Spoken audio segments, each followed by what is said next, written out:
لا أقسم بيوم القيامة ولا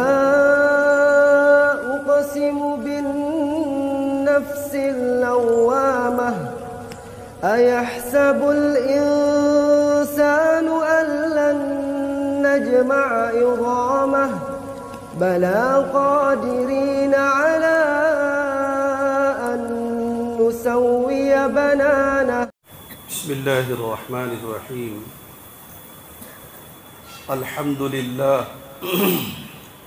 الحمد لله نحمده ونستعينه ونستغفره ونؤمن به ونتوكل عليه ونعوذ بالله من شرور أنفسنا ومن سيئات أعمالنا من يهد الله فلا مضل له ومن يضلله فلا هادي له ونشهد أن لا إله إلا الله وحده لا شريك له ونشهد أن سيدنا ومولانا محمدًا عبده ورسوله وسلم تسليما كثيرا كثيرا. أما بعد، قال الله تبارك وتعالى: أعوذ بالله من الشيطان الرجيم، بسم الله الرحمن الرحيم. وَلَنَبْلُوَنَّكُمْ بِشَيْءٍ مِّنَ الْخَوْفِ وَالْجُوعِ وَنَقْصٍ مِّنَ الْأَمْوَالِ وَالْأَنفُسِ وَالثَّمَرَاتِ وَبَشِّرِ الصَّابِرِينَ. وقال في موضع آخر: إن الذين قالوا ربنا الله ثم استقاموا تتنزل عليهم الملائكة. صدق اللہ العظیم. بزرگان محترم، اپنی بات کو شروع کرنے سے پہلے کسی بیدار مغز قوم کا بہی خواں، قوم کا ہمدرد اور قوم کا غم گسار، وہ شاعر جس نے قوم کو ایک اچھا سبق دینے کی کوشش کی ہے، میں آج کی گفتگو کے سلسلے میں اس کو پیش کرنے کی اللہ کی طرف سے جو توفیق ہو رہی ہے، اللہ کرے کہ صحیح بات زبان سے ادا ہو جائے. شاعر کہتا ہے: جاگو امت شاہ دنیا ودیں، جاگو امت شاہ دنیا ودیں، اب تیرے سونے کا ہے وقت باقی نہیں، ہوش کی کھول آنکھیں کہاں کھو گیا، ہوش کی کھول آنکھیں کہاں کھو گیا، دیکھ زمانہ تجھ سے پرے نکل گیا. بلبلیں کہہ رہی ہیں یہ کیا ہو گیا، بلبلیں کہہ رہی ہیں یہ کیا ہو گیا، اس چمن کا مالی آخر کہاں سو گیا. بزرگ اور دوستو، اس وقت اگر میں یہ سوال کروں کہ ہمارا سب سے بڑا مسئلہ کیا ہے، تو 89% یا 99% یہ جواب آئے گا کہ کمانا، کھانا، اچھی زندگی گزارنا اور جتنی مقدر اللہ نے کی ہے زندگی اچھی گزار کر دنیا سے چلا جانا. ٹھیک ہے، سوال یہ بھی ہے اور اس کا جواب یہ بھی ہے، لیکن اصل مسئلہ یہ ہے ہی نہیں. زندگی کا اصل مسئلہ کھانا کمانا ہے ہی نہیں. وہ پرانے زمانے میں لوگ کہا کرتے تھے کہ اللہ نے اگر 32 دانت دیے ہیں، وہ ان کا فلسفہ ہے پرانے لوگوں کا کہ بھئی اللہ نے اگر 32 دانت دیے ہیں تو وہ ضرور چبانے کے لیے اور کھانے کے لیے بھی دے گا، اور اس کا وعدہ ہے. ہمارا بحیثیت امت مسلمہ ہونے کے ناطے سے ہمارا مسئلہ ایمان کا مسئلہ ہے، ایمانیات کا مسئلہ ہے، اسلام کا مسئلہ ہے، اسلامیات کا مسئلہ ہے کہ اگر ہم اپنے ایمان کو اس کی ایمانیات کے ساتھ لے کر دنیا کے کاروبار میں چلتے ہیں، دنیا کے کاروبار کو کرتے ہیں، دنیا کے اندر زندگی گزارتے ہیں، دنیا کی تمام اپنی ایکٹیویٹیز اور اپنے مشاغل اور اپنی جتنی بھی جو ہے کوششیں ہیں وہ سب کے سب اسلامی دائرے میں رہ کر کرتے ہیں، تو بزرگ اور دوستو پھر مسئلہ ہمارے کھانے پینے کا نہیں رہ جاتا، اس لیے کہ ایسے لوگوں کے لیے اللہ کی طرف سے جو ہے وعدے ہیں، اور خدا کا وعدہ ان اللہ لا یخلف المیعاد، اللہ کا وعدہ، اللہ کبھی وعدے خلافی نہیں کرتے، اللہ کا وعدہ سب سے زیادہ سچا وعدہ ہوا کرتا ہے۔ میں نے شروع کے اندر جو آیتیں پڑھی ہیں وَلَنَبْلُوَنَّكُمْ بِشَيْءٍ مِّنَ الْخَوْفِ وَالْجُوعِ وَنَقْصٍ مِّنَ الْأَمْوَالِ وَالْأَنفُسِ وَالثَّمَرَاتِ وَبَشِّرِ الصَّابِرِينَ، اس میں اہل ایمان کو اس بات سے واقف کرایا جا رہا ہے کہ دنیا کے اندر جب تم دنیا کے اندر آئے ہو تو سب سے زیادہ یہ سمجھ لو کہ قیمتی دولت تمہارے سینے کے اندر ہے، تو اس دولت کے پیچھے دنیا کے وہ شکاری جو بے ایمان ہیں، جو اللہ کے رسول کے اطاعت گزار نہیں ہیں، جو اللہ کو ماننے والے نہیں ہیں، جو طاغوت کے پرستار ہیں اور جو شیطان کے چیلے ہیں، وہ تمہارے ایمان کو ڈسنے، ایمان کو مزمحل کرنے،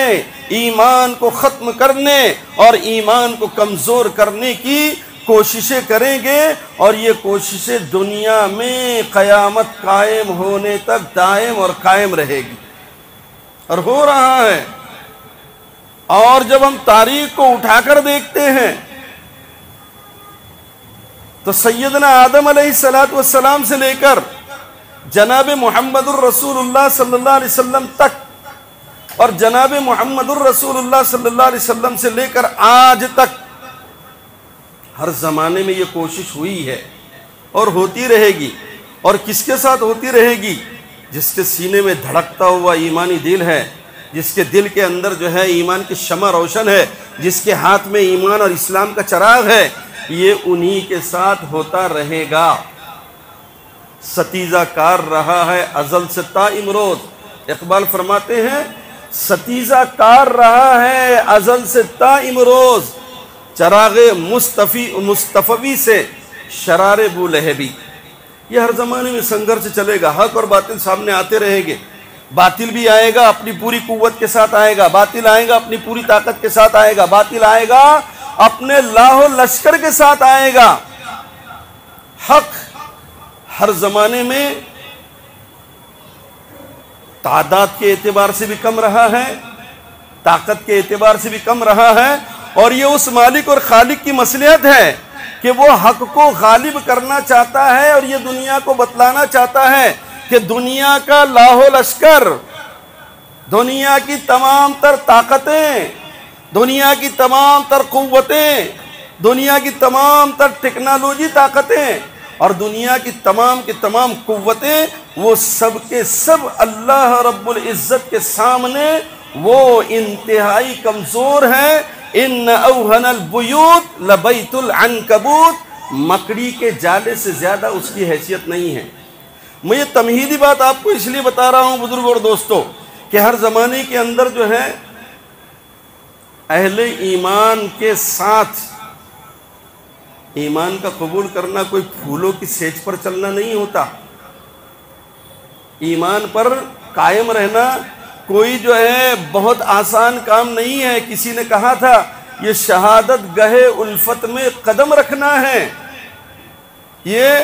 شہادت گہے الفت میں قدم رکھنا ہے۔ لوگ آسان سمجھتے ہیں مسلمان ہونا، اتنا آسان نہیں ہے۔ میرے نبی کی تاریخ پڑھو، اصحاب رسول کی تاریخ پڑھو، رسول اللہ صلی اللہ علیہ وسلم اما عائشہ فرماتی ہے رضی اللہ تعالی عنہا،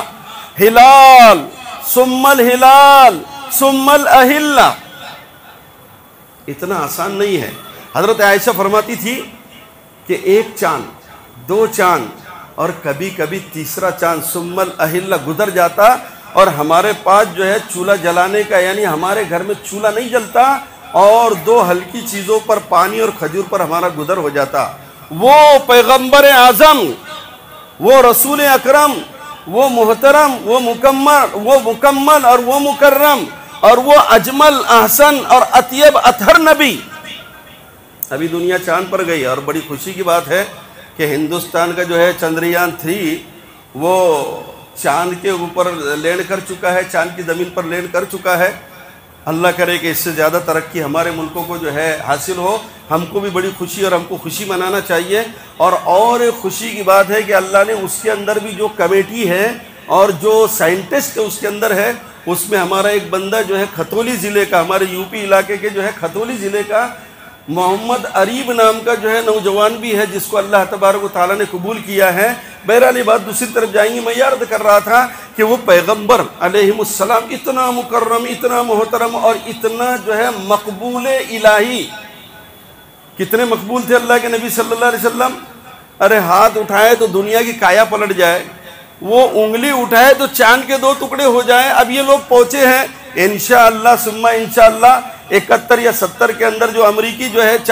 سائنٹسٹ پہنچے تھے، انہوں نے آ کر بڑی بڑی خوشخبریاں سنائی تھی اور وہ آ کر جو ہے انہوں نے دنیا کے اندر آ کر ایمان بھی قبول کیا تھا۔ یہ بھی انشاءاللہ اس کی بھی خوشخبری آئے گی اور نبی کریم صلی اللہ علیہ وسلم کے ہاتھوں شہادت کی انگلی سے جو چاند 2 ٹکڑے ہوا تھا، اس کے سارے آثار قرائن وہ سب کے سب موجود ہے۔ وہ آ کر دنیا کو انشاءاللہ ضرور بتائیں گے اور ہم یہ کہنے پر جو ہے مجبور ہوتے ہیں کہ رسول اللہ صلی اللہ علیہ وسلم اس دور کے آخری نبی تھے ہیں، اس لیے اللہ تبارک و تعالیٰ نے وہ ساری چیزیں محمد الرسول اللہ صلی اللہ علیہ وسلم کے ہاتھوں دنیا میں وجود دلایا ہے، وجود پذیر ہوئی ہے۔ میں عرض یہ کر رہا تھا بزرگ اور دوستو، اتنا محترم پیغمبر، اتنا مکرم نبی اور چولہا نہ جلے؟ اگر وہ گلیوں سے گزر جائے تو اس کے پیچھے جو ہے اوباش بازاری لڑکے تالیاں بجائیں، تھالیاں بجائیں، ان کو جو ہے برا بھلا کہیں۔ اس سے بڑھ کر طائف کے اندر گئے تو طائف میں جانے کے بعد یہ امید سے گئے تھے کہ وہاں جانے کے بعد ان لوگوں کو دعوت و تبلیغ کریں گے، ان کو اسلام کی تبلیغ کریں گے، اسلام کی دعوت دیں گے۔ لیکن وہ 3 سردار جن کا خیال سرکار کے دل دماغ کے اندر آیا تھا، وہ تینوں بھی نکمے نکلے اور ان تینوں نے جو ہے بازار کے اوباش لڑکوں کا آپ کے پیچھے لگا دیا، آپ کے اوپر پتھر برسائے، استہزاء کیا، ٹھٹا کیا، مذاق کیا، آپ کو پتھر برسائے۔ یہاں تک کہ لکھا ہے کتابوں کے اندر، سیرت کی کتابیں پڑھیں، سیرت کی کتابیں پڑھیں، تفسیر کی کتابیں پڑھیں۔ ہمارا سب سے بڑا المیہ یہ ہے کہ اردو جاننے کے باوجود، ہندی جاننے کے باوجود، انگریزی جاننے کے باوجود اور سارا اسلامی لٹریچر ہر زبان کے اندر موجود ہونے کے باوجود، گجراتی جاننے کے باوجود، مراٹھی جاننے کے باوجود، آج امت کا المیہ یہ ہے کہ امت کے ہر فرد نے کتابیں پڑھنا چھوڑ دیا ہے۔ وہ جو ہمارے بزرگ تھے، کبھی جو ہے ہم نے کئی لوگوں کو ایسا دیکھا کہ ان کے جو ہے منہ سے کتابیں ہٹتی نہیں تھی، کبھی کبھی تو وہ سو جاتے اور کتاب منہ پر پڑی رہتی اور گھر کا کوئی بچہ یا محترمہ جو ہے کتاب ہٹاتی۔ یہ پڑھنے کا ذوق شوق امت کے اندر سے نکل گیا ہے۔ اور کیوں نکلا ہے؟ وہ گھر میں ٹی وی آ گئی، موبائل ہاتھ میں آ گیا اور اس نے جو ہے امت کے پڑھنے لکھنے کے مزاج کو تباہ کر دیا۔ اب کیا ہوا؟ نقصان کیا ہو رہا ہے؟ بڑی سی پگڑی لگا کر، بڑا سا جاکٹ لگا کر، بڑے لمبے جبے کبے لگا کر جو ہے بیٹھ کر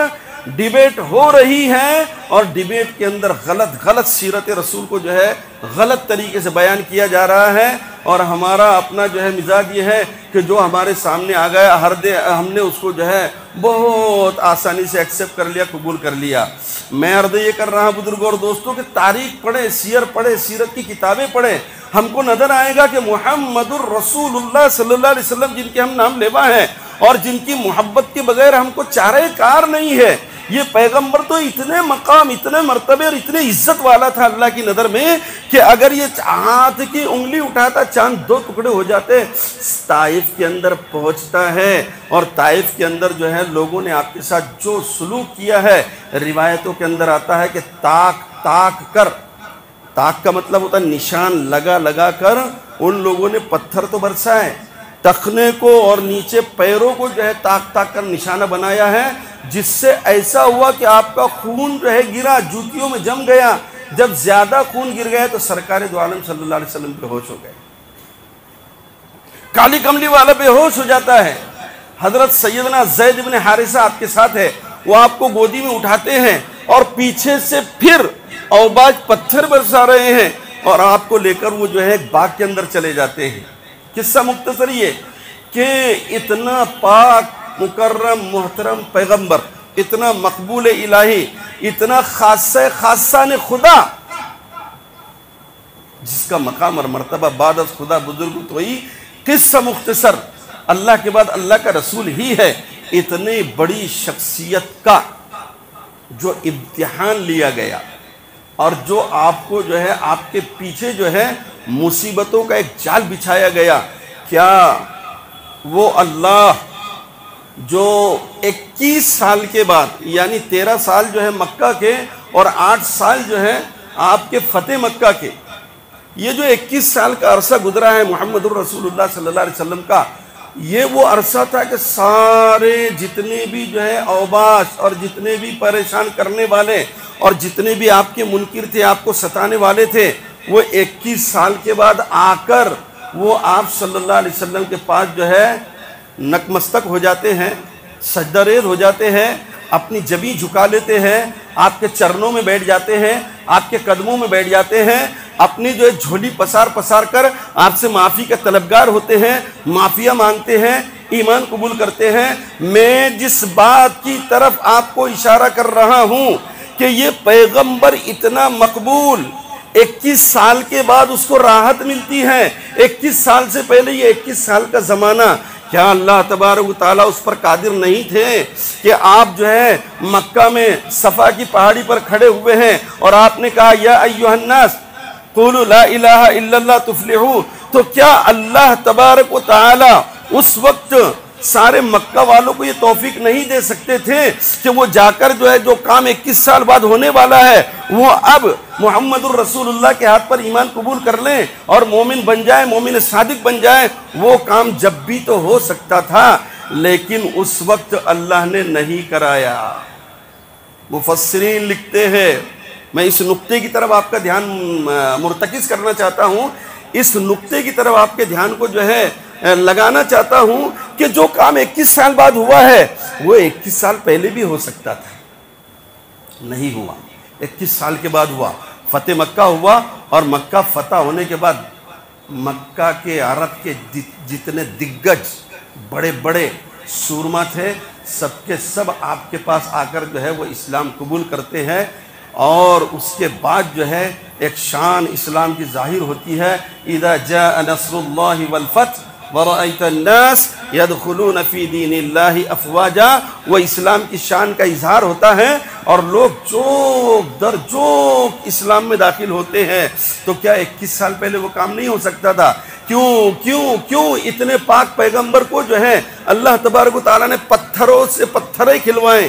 کیوں آپ کی بیٹیوں کی 2 طلاق کروائیں؟ کیوں اللہ کے نبی صلی اللہ علیہ وسلم کو میدان احد کے اندر مغفر کی 4 کڑیاں آپ کی پیشانی میں گھسی؟ میدان احد میں آپ صلی اللہ علیہ وسلم پیشانی کے بل گرے، آپ جو ہے پشت کی بل گرے، آپ کے میندو کو مار لگا، آپ کے دندان مبارک شہید ہوئے، آپ کے چچا حضرت حمزہ کا جو ہے وہ حال ہوا کہ ٹکڑے کر دیے گئے۔ یہ سب کے سب ہوا، لیکن محمد الرسول اللہ صلی اللہ علیہ وسلم جو اتنے مقبول تھے، انہوں نے بھی جو ہے نہ تو کبھی کسی صحابی کی زبان پر، نہ کسی جو ہے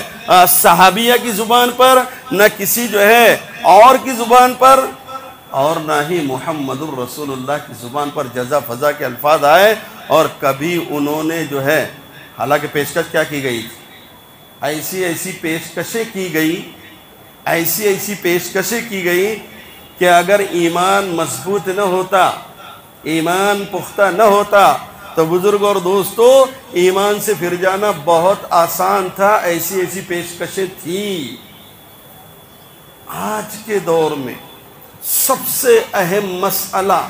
جو ایمان کا ہے وہ ہماری نسل نو کو یہ سمجھانا ہے کہ دنیا اور آخرت میں کامیابی دلانے والی اگر کوئی چیز ہے تو وہ لا الہ الا اللہ پر ایمان ہے۔ ایمان کی حفاظت ضروری ہے اور ایمان کے بعد اس کے تقاضے ہیں۔ محمد الرسول اللہ یہ ایمان کا تقاضا ہے، یعنی پوری زندگی تو توحید کے ساتھ گزرے۔ اللہ ایک ہے، رازق وہ ہے، خالق وہ ہے، مالک وہ ہے، مارنے والا وہ ہے، زندہ کرنے والا وہ ہے، پیدا کرنے والا وہ ہے، مصیبت لانے والا وہ ہے، مصیبت کو دور کرنے والا وہ ہے، بارش کے قطروں کو برسانے والا وہ ہے، آسمان سے برسانے والا، زمین سے اگانے والا، سورج کو نکالنے والا، چاند کو نکالنے والا، کہکشاں کو روشنی کی بہٹ میں جو ہے وہ تبدیل کرنے والا اور ستاروں کو روشنی بخشنے والا هو اللہ الذی لا الہ الا ہو۔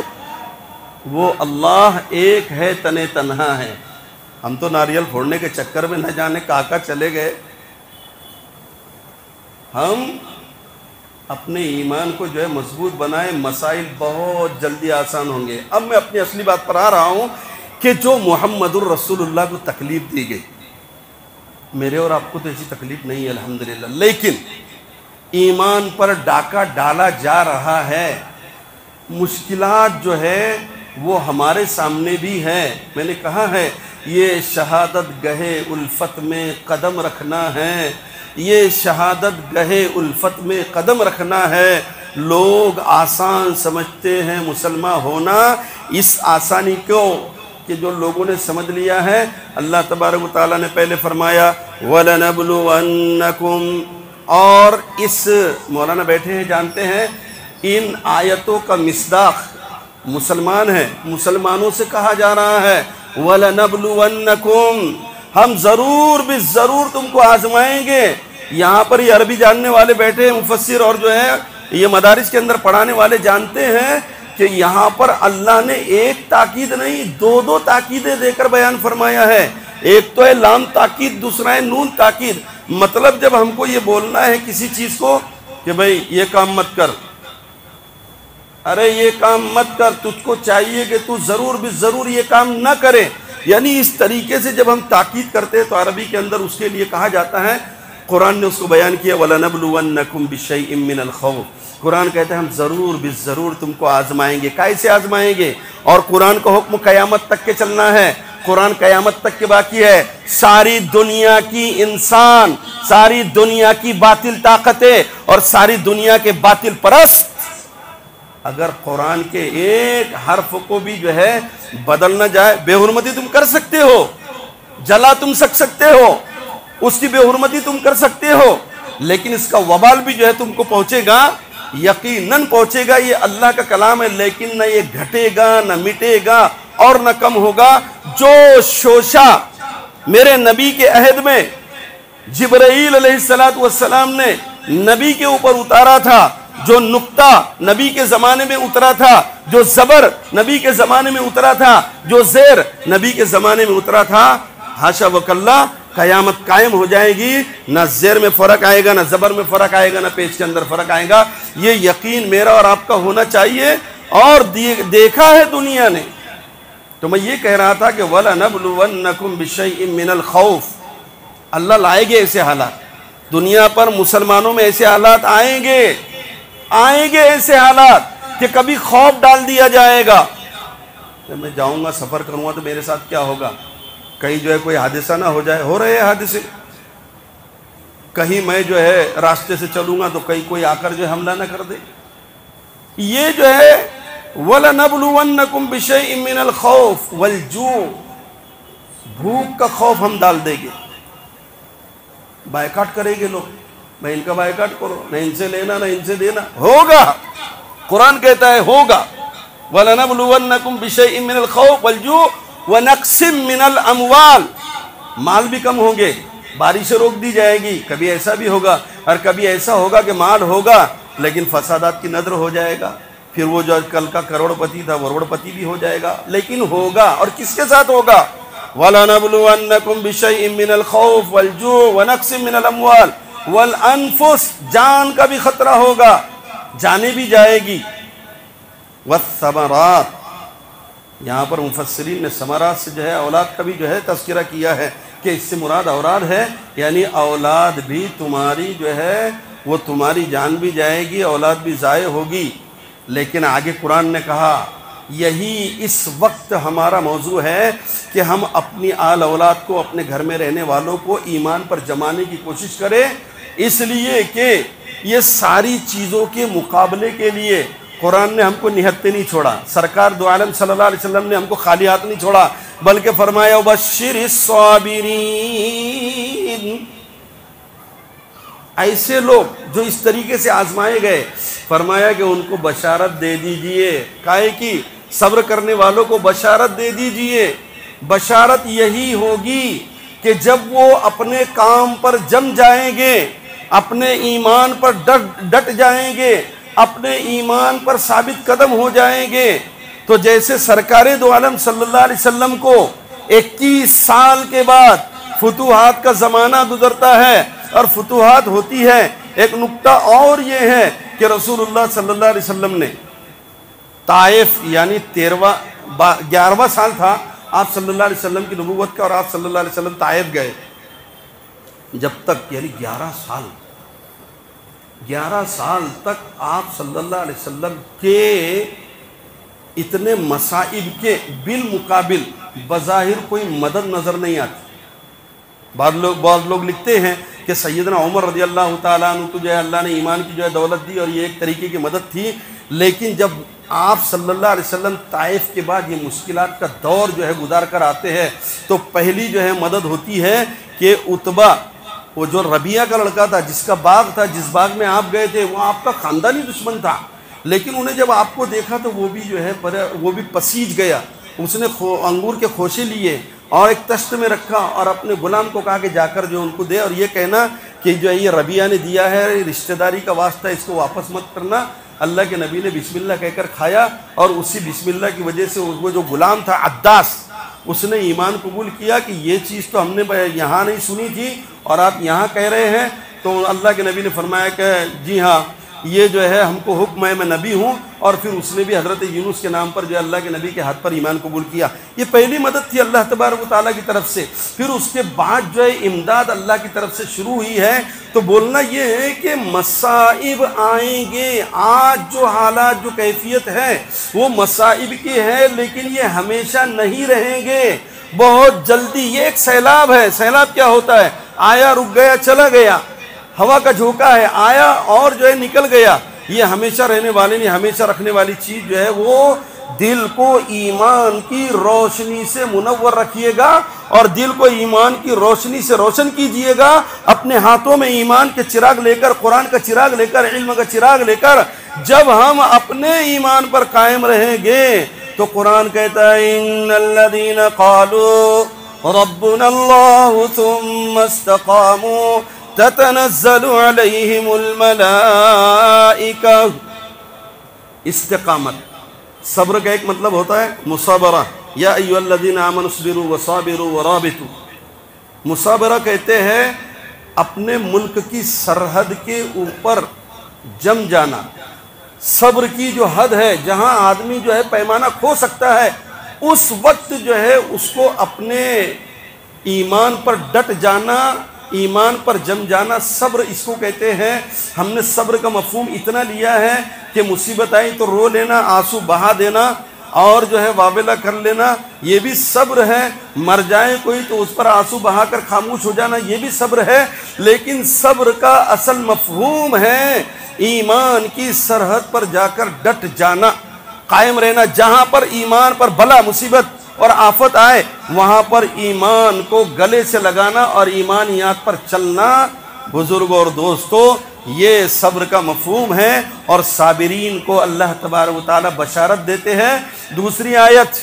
القرآن یفسر بعضہ بعضا، دوسری آیت جو ہے تفسیر کرتی ہے کہ استقامت پر پھر کیا ہوگا، تو کہتے ہیں ان الذین قالوا ربنا اللہ ثم استقاموا مصائب کے مقابلے میں، پریشانیوں کے مقابلے میں، مصیبتوں کے مقابلے میں، اور جتنے بھی ہماری پریشانیوں کے اسباب ہیں ان کے مقابلے میں جب بندہ ایمان پر ڈٹ جاتا ہے،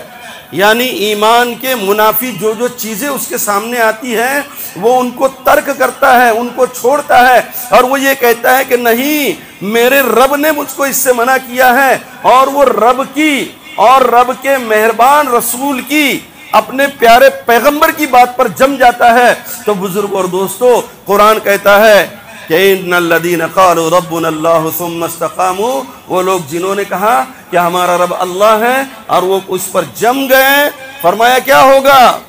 تتنزل علیہم الملائکہ، اللہ پھر ایسی مدد کرے گا۔ قرآن نے تو کہا تتنزل علیہم الملائکہ، فرشتوں کے ذریعے اللہ مدد کرے گا، نصرت کرے گا۔ شرط کیا ہے؟ شرط یہ ہے کہ محمد سے وفا تو نے تو ہم تیرے ہیں۔ شرط یہ ہے کہ محمد سے وفا تو نے تو ہم تیرے ہیں۔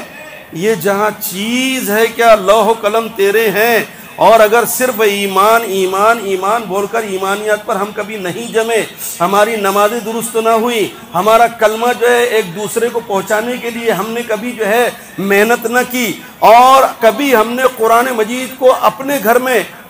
میں تلاوت کرنے اور اپنے بال بچوں کے قرآن مجید کی جو ہے فکر نہ کی، ان کے ایمان کی فکر نہ کی، ان کو اللہ کے رسول کی محبت نہ سکھائی، تو بزرگوں اور دوستو پھر وہ ایمان کمزوری کا شکار ہوگا، اور پھر وہ جو وعدہ ہے اللہ کا، ان الذین قالوا ربنا اللہ ثم استقاموا تتنزل علیہم الملائکہ، پھر یہ وعدہ ان لوگوں کے لیے ہے جو ایمان پر استقامت حاصل کر چکے ہیں۔ اور تاریخ میں جب آپ اسلامی تاریخ اٹھائیں گے تو آپ کو پتہ چلے گا کہ اللہ نے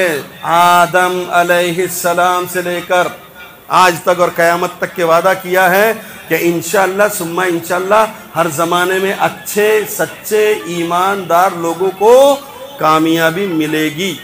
ساری چیزیں اللہ تبارک و تعالیٰ کے ہاتھ میں ہیں، اللہ تبارک و تعالیٰ کے ہاتھ میں ہیں، ساری چیزیں جو ہیں اللہ رب العزت کے ہاتھ میں ہیں۔ خوشی دینا، غم دینا، آسانی پیدا کرنا اور مشکلات میں ڈالنا، یہ ساری کے ساری چیزیں بزرگ اور دوستو اللہ رب العزت کے ہاتھ میں ہیں۔ یزید ابن عبد الملک یہ اموی بادشاہ ہے، یہ اموی بادشاہ ہے، اور عمر ابن عبد العزیز کے بعد تخت خلافت پر بیٹھے ہیں۔ حدیث نہیں ہے، قرآن نہیں ہے، اسلامی تاریخ ہے، ورنہ بھی ایک عام آدمی جو ہے بولے بھائی حدیث کے اندر آیا، حدیث میں نہیں ہے، یہ اسلامی تاریخ ہے۔ اور اسلامی تاریخ کو جنہوں نے لکھا ہے الحمدللہ، اسلامی تاریخ کے اوپر جو ہے اس بات کا جو ہے تو یقین کیا جاتا ہے کہ ہمارے جتنے بھی علماء حضرات نے، محققین نے اسلامی تاریخ لکھی ہے وہ سچی تاریخ ہے، لکھا ہے۔ میں عرض یہ کر رہا ہوں بزرگوں اور دوستوں کہ ساری کائنات کا مالک خالق یہ اللہ ہے، اللہ نے اپنے ہاتھ میں رکھا ہے۔ کائنات کو اللہ نے کسی کے ہاتھ میں نہیں دیا، کوئی اس میں عمل دخل نہیں کر سکتا۔ قل هو اللہ احد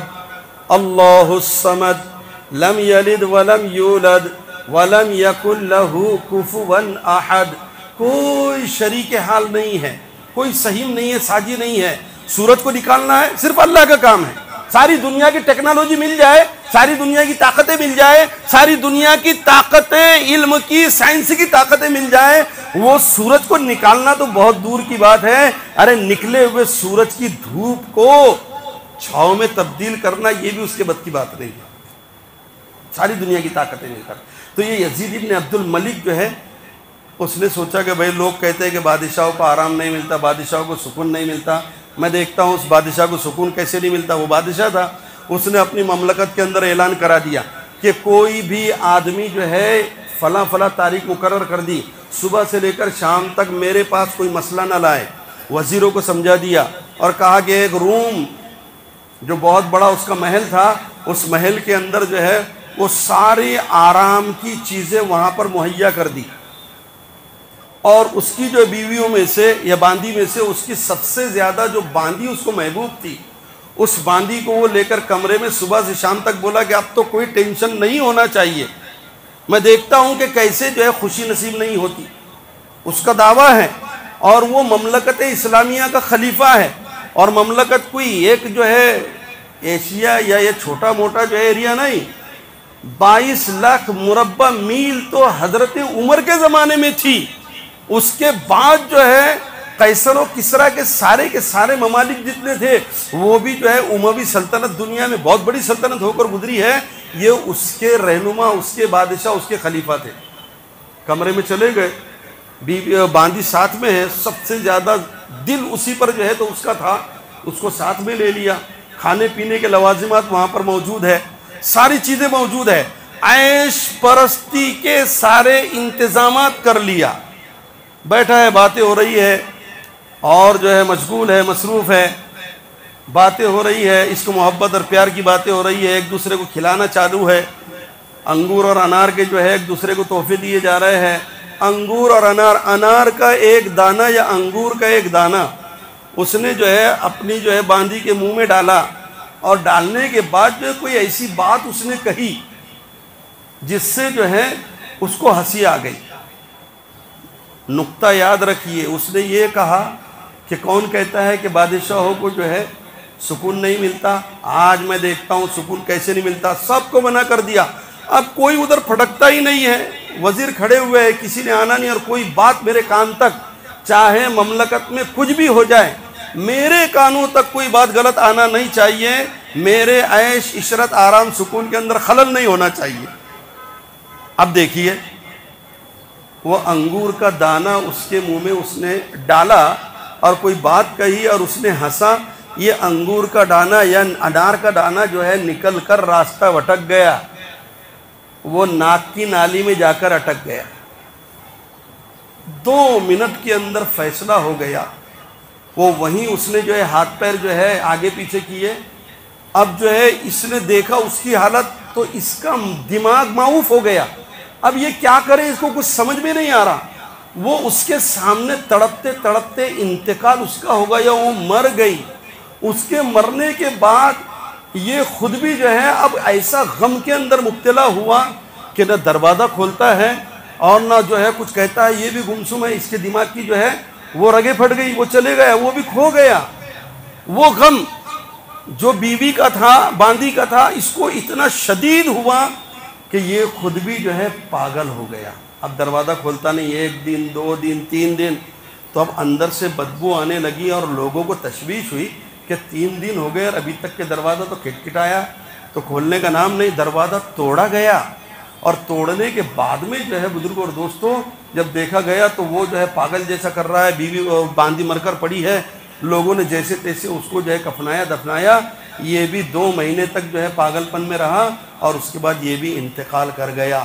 جس دن کو سب سے زیادہ خوشی کا دن منایا تھا، وہی دن سب سے زیادہ غم کا ثابت ہوا۔ میں یہ کہہ رہا ہوں کہ ہمارا ایمان یہ ہونا چاہیے کہ کرنے والی ذات اللہ کی، دینے والی ذات اللہ کی، مصائب لانے والی ذات اللہ کی، مصائب کو دور کرنے والی ذات اللہ کی، پریشانیوں کو لانے والی ذات اللہ کی۔ اور یہ جو پریشانیاں آتی ہیں، میں نے کہا کہ محمد الرسول اللہ اور اصحاب رسول کو جو پریشانیاں آئی ہوئی ہیں، ان پریشانیوں کے مقابلے میں ہماری کوئی پریشانی نہیں ہے۔ کوئی آدمی، میں سمجھتا ہوں مجمع میں ایسا نہیں ہوگا، ہلال ثم الہلال ثم الاہلہ، بخاری کی حدیث ہے کہ مائی عائشہ فرماتی ہے 1 چاند 2 چاند اور تیسرا چاند بھی ہو جاتا اور ہمارے گھر میں چولہا نہ سلگتا۔ بزرگ اور دوستو، ایسا تو کوئی نہیں ہوگا۔ میرے محبوب کو اتنے پریشانی کیوں؟ امت کو بتلانا تھا کہ قیامت تک کی یہ امت چلے گی، اس کے بعد کوئی امت نہیں ہے، یہ نبی کے بعد کوئی نبی نہیں ہے، اس نبی کی شریعت کے بعد کوئی شریعت نہیں ہے۔ تو قیامت تک کے آنے والے انسانوں کو یہ سبق دینا تھا کہ میں میرے اتنے محبوب اور خاصان خدا پر اتنی پریشانیاں ڈالتا ہوں، لیکن میں نے کہا کہ یہ رہتی نہیں، نکل جاتی ہے، ایسے ہی قیامت تک کے مصیبتیں آئیں گی۔ پھر اس کے اندر علاج کیا ہو؟ میں نے کہا کہ قرآن نے ہم کو نہتے نہیں چھوڑا، اپاہج نہیں بنایا۔ اسلام اپاہج بناتا نہیں ہے۔ اسلام تو کہتا ہے کہ اللہ دے گا، لیکن پھر بھی کہتا ہے کہ بھائی بال بچوں کی پرورش کے لیے کمانے اور دوڑ دھوپ کرنے والا وہ شہید کے برابر ہے، یعنی اتنا بڑا مقام اس کو دیا ہے۔ دے گا تو اللہ ہی، لیکن اللہ نے جو ہے دنیا چلانے کے جو ہے انتظامات فرمائے ہیں۔ تو بزرگ اور دوستو، اتنی مصیبتوں کے باوجود بھی اللہ کے نبی کو جو ہے جو آسانیاں آئی ہیں، اب ہمارے لیے یہ ضروری ہے کہ ہم اپنی اولاد کے ایمان کی فکر کریں، ان کو ایمان پر جمائیں، اور انشاءاللہ ثم انشاءاللہ جو کچھ حالات دنیا میں ہیں یہ بہت جلد دور ہونے والے ہیں۔ اللہ ان حالات کے بعد جو حالات پیدا کرے گا وہ وہی ہوگے جو محمد الرسول اللہ صلی اللہ علیہ وسلم کے ساتھ ہوئے ہیں۔ چنانچہ ہم کو نہتے نہیں چھوڑا قرآن نے، پھر سبق کیا دیا؟ سبق یہ ہے بزرگوں اور دوستو کہ ہم اللہ کے رسول صلی اللہ علیہ وسلم کے اطاعت گزار بنے۔ تو پھر دیکھیے کہ برف کے کھیت کے اندر آگ لگانا، جملے سمجھیے، برف کے کھیت کے اندر آگ لگانا اور آگ کے ڈھیر کو گلزار بنانا انتہائی آسان ہوگا۔ اقبال نے سمجھایا تھا، آج بھی ہو جو ابراہیم سا ایما پیدا، آج بھی ہو جو ابراہیم سا ایما پیدا، آگ کر سکتی ہے انداز گلستہ پیدا۔ اللہ پاک ہمیں کہنے سننے سے زیادہ عمل کی توفیق عطا فرمائے۔